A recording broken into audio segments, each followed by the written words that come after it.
So we've seen creating a data model, creating relationships between the various data sets within the data model, and we've seen creating a pivot table based off of that data model. Now let's take a look at getting back into the data model and creating calculations within the data model environment. Let's take a look.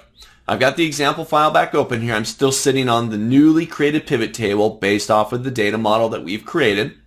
I'm going to go up to my Power Pivot tab, and on the far left, I'm going to go back into Manage. This will reopen up the Power Pivot environment where I've got my multiple data sets and the relationship.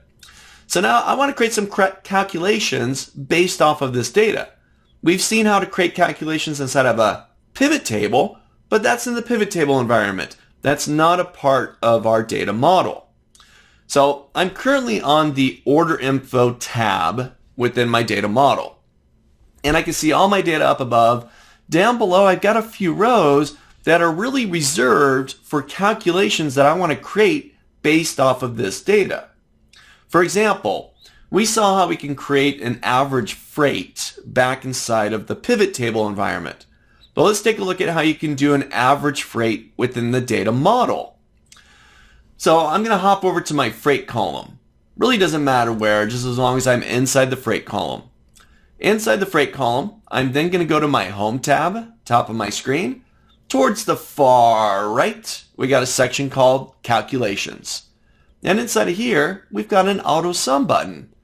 Now, if I go to the little drop-down arrow right next door, there are multiple different auto calculations that we can create.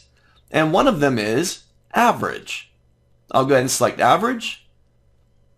And I've now got an average freight, right, of that column, which is $72 and roughly 24 cents.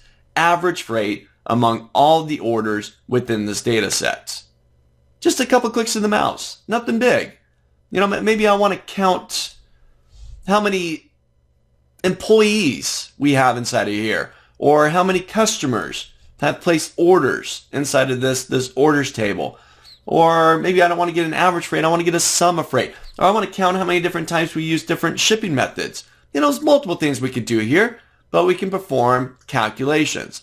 And all you need to do, click into the column, hop up to Home, go over to your Auto Sum button, and pick your choice. Let's say in this case, I'm going to do a distinct count. I want to know how many different shipping methods or ship via methods we have. So I'm going to say distinct count. And I'm going to expand that column out so we can see the results here. Keep it going. And we've got 3 different shipping methods. They're really just 1, 2, and 3. Now that's a distinct count. If I did just a count, I believe that there's 830 records inside of here. I can look in the lower left-hand corner. One of 830.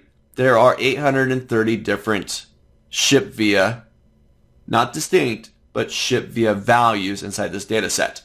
So again, really simple. Just click in the column, head to Home, go to Auto Sum, pick your calculation. Simple, simple. Now we're going to take this a step further in the next lecture and utilize these calculations to create KPIs. So hold on, try this out first, and then we'll jump into the next discussion of creating KPIs inside of your data models.